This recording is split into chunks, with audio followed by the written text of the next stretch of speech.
Hi, I'm Kat and I work for Lavazza Coffee here in the US as one of our master trainers. What I'd like to walk you guys through today is how to make an espresso shakerato at home. Now, if you haven't heard of a shakerato before, it's a classic Italian beverage that's really popular in the summertime.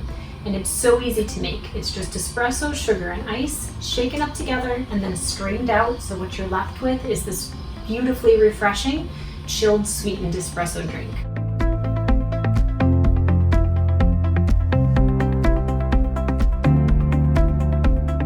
How can you make this at home if you don't have an espresso machine?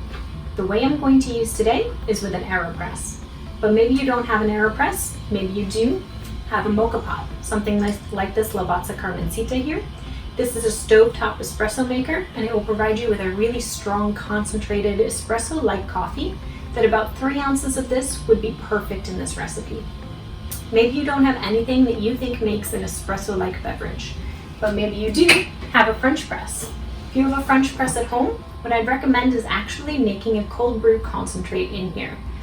Take coarsely ground coffee and room temperature water, just about 1 tablespoon to 1 ounce as a ratio, and let this steep about 12 hours or overnight to your taste. And then in the morning, when you're ready, press this down, capture the grinds in the bottom, and pour this through a filter into a different container. What you're left with is a really strong, concentrated cold brew coffee that you can then use in this recipe, or you can dilute it and drink it straight as cold brew. Really delicious, very, very simple. So what I'm going to use today, like I said, is this aeropress. An aeropress, handy little gadget that you can make coffee with very easily, either at home or on the go. And you can make something like drip coffee in here, or you can make what I'm going to do today, which is something a little closer to espresso, something more concentrated and strong. I'm also going to use the inverted method, which means my plunger is on the bottom, my chamber is on the top, and when I'm ready to actually extract my coffee, I'm going to flip this very carefully onto the top of my cup. So of course I have my aeropress. The most important thing that I need now is my coffee. The coffee that I'm going to use today is our Tierra Organic. This is a coffee from Central and South America, 100% Arabica and 100% fruity and floral coffee. It's pre-ground to a fine texture that'll work really well for this particular method. And that fruity taste is really going to make this even more refreshing. So once I have my coffee, my aeropress, I also need hot water over here on the kettle for me. And then once I'm done steeping those together, I'm going to extract it into a cup that already has 2 teaspoons of sugar in it. You can adjust the amount of sugar to your taste. Once my coffee is sweetened and brewed, that's when I'm going to put it into the martini shaker, shake it up, and strain it out. So let's get started. I'm using a scale, and if you have a scale at home, that is the best possible method to make coffee. And I'm going to measure out about 33 grams. Let's say you don't have a scale. You want to measure out about 5 to 5.5 tablespoons of coffee. So with this 2 tablespoon measure, I want 2 and just about a half. Perfect. So I have 33 grams or just over 5 tablespoons of coffee. So what I'm going to do now is just level this out.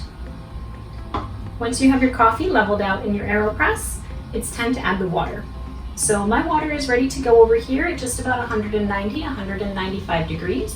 If you don't have a kettle where you know the temperature and you have a stovetop kettle, bring it to a boil and allow it to rest and cool down for about 30 seconds to 1 minute. So I'm going to take my water, just under 4 ounces, and I'm going to pour it right into the coffee and start a timer at the same time. Once I've poured in those 4 ounces or just under, I'll be giving it a quick stir. Perfect. So I'm going to give this a quick stir to make sure that all of my coffee grinds become saturated. I don't want to leave any behind.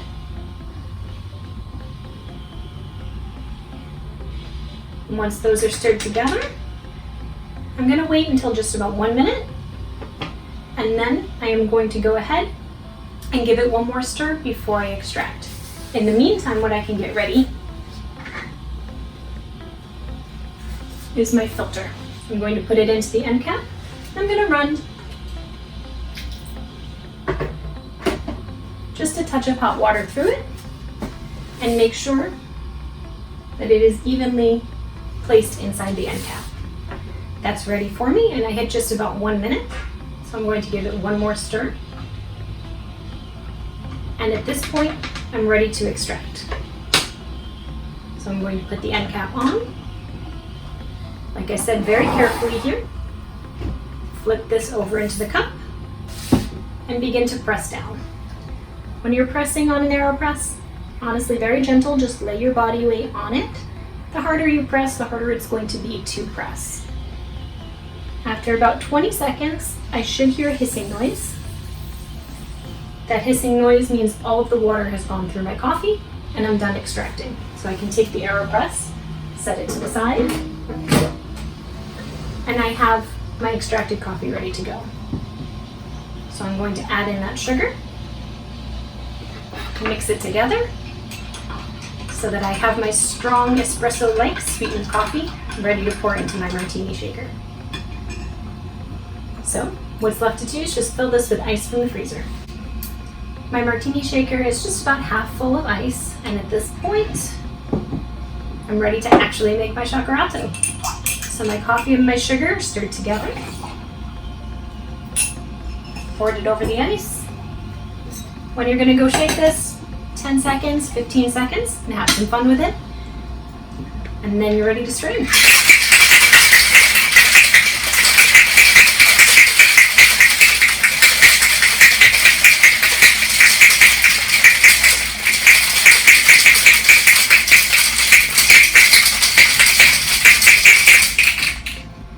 I'm ready to strain it out. I have my glass in front of me. And hopefully what you end up with is this chilled, shaken espresso with a nice layer of foam on top. Looks pretty good. Let's see how it tastes. Delicious. And this is so easy to make. You can see it only took me a few minutes. It only takes a couple minutes to clean up, I promise. And then you can settle down, relax, and enjoy a beautiful, refreshing drink in the summertime. Cheers!